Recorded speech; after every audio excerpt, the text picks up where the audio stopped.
रामपुर नामक गांव में राधेश्याम नाम का एक किसान अपनी पत्नी के साथ रहता था। उसके पास 4 बेटियां थीं। रामपुर नामक गांव में अपनी बेटियों को पढ़ाना बहुत बुरी बात मानी जाती थी। एक दिन राधेश्याम और उनकी पत्नी बैठकर यही सब बातें कर रहे थे कि हम अपने बच्चियों का भविष्य ऐसे बेकार तो नहीं जाने देंगे, उनको कुछ न कुछ तो सिखाएंगे। उस गांव में लड़कियों को अभिशाप और पराया धन समझकर बस चौका बर्तन तक ही सीमित रखा जाता था। एक दिन राधेश्याम अपनी 4 बेटियों को अपने पास बुलाए और बोले, बेटा तुम लोग कुछ करना चाहते हो? बेटियां ये बात सुनकर घबरा गई। तब तक बड़ी बेटी ने बोला, हाँ पिताजी, हमें स्विमिंग बहुत पसंद है, मैं तैरना चाहती हूँ, क्या आप मुझे तैरना सिखा सकते हैं? तब उनके पिताजी बोले, ठीक है बेटा। तब तक उनकी दूसरी बेटी रीमा बोली, हाँ पिताजी, मुझे सजना संवरना और दूसरों को तैयार करना बहुत अच्छा लगता है, मैं ब्यूटिशियन बनना चाहती हूँ। तब तक राधा बीच में बोल पड़ी, हाँ पिताजी, रामू काका की लड़की को सीमा ने ही सजाया था। राधेश्याम चौंक गए। क्या सही बोल रही हो बेटा? किसी ने देखा तो नहीं तुम लोगों को? सीमा बोली, नहीं पिताजी, किसी ने नहीं देखा। फिर उनकी तीसरी बेटी बोली, पिताजी, मुझे खाना बनाना बहुत अच्छा लगता है, मैं मोबाइल से देखकर अच्छे अच्छे पकवान भी बना सकती हूँ। फिर पिताजी बोले, क्या बेटा शीला, तुम्हें कुछ नहीं करना? तुमने कुछ नहीं बोला।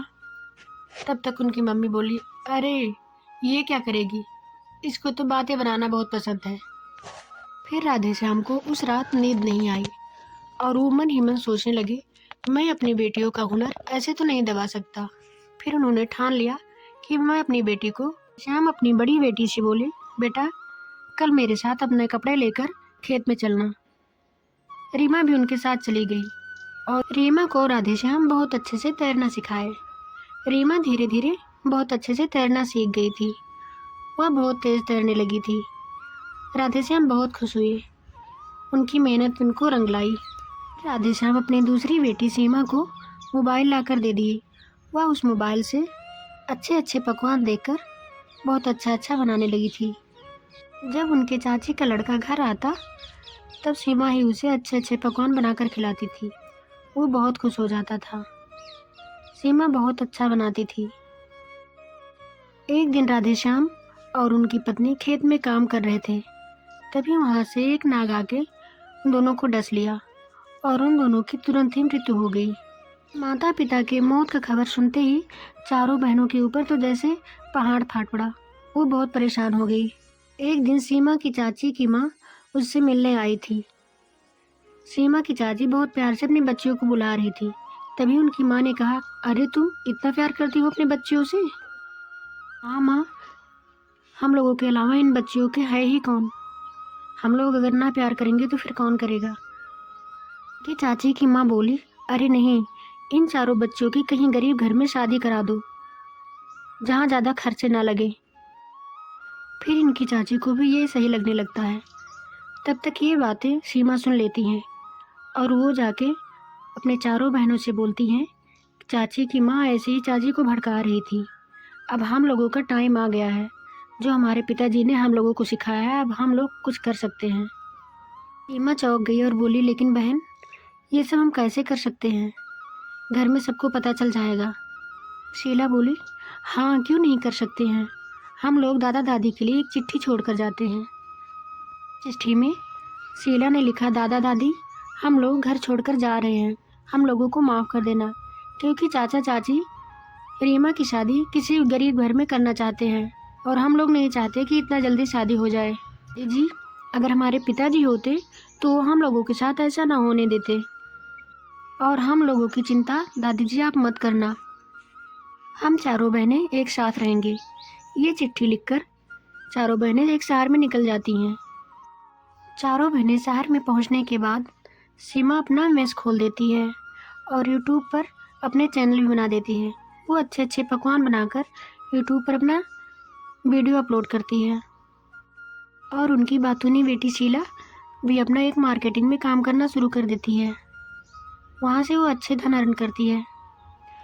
और उनकी बेटी राधा वो कहाँ पीछे रहने वाली, वो अपना अच्छा सा पार्लर खोलती है और वहाँ बहुत अच्छे से वो अपना मन लगाकर काम करने लगी।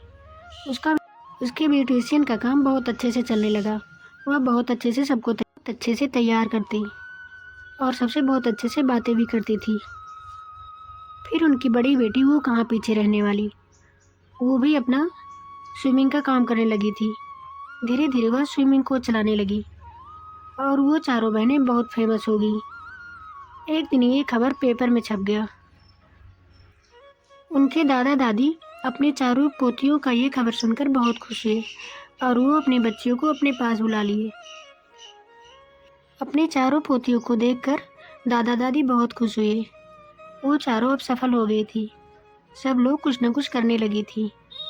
अब उनकी दादी दादा को शादी का टेंशन सताने लगा। एक दिन दादी दादा सभी लोगों को बुलाए और आपस में बैठकर बातें करने लगे। अब इन लोगों की उम्र भी हो गई है, अब शादी कर देना चाहिए। फिर उन लोगों के लिए अच्छा रिश्ता ढूंढा जाने लगा। फिर उन चारों लोगों की शादी बहुत अच्छे घरों में देखी गई और धीरे धीरे करके चारों बहनों की शादी भी करा दी गई। वो चारों बहनें अपने ससुराल जाके बहुत खुश रहती थी और वो अपना ब्यूटिशियन का काम और खाना बनाना, स्विमिंग का काम और ब्यूटिशियन का काम बहुत अच्छे से चारों करने लगी। और उनकी सबसे छोटी बेटी मार्केटिंग का काम बहुत अच्छे से करती थी। चारों बहनें अपने ससुराल जाके बहुत खुशी खुशी रहने लगी।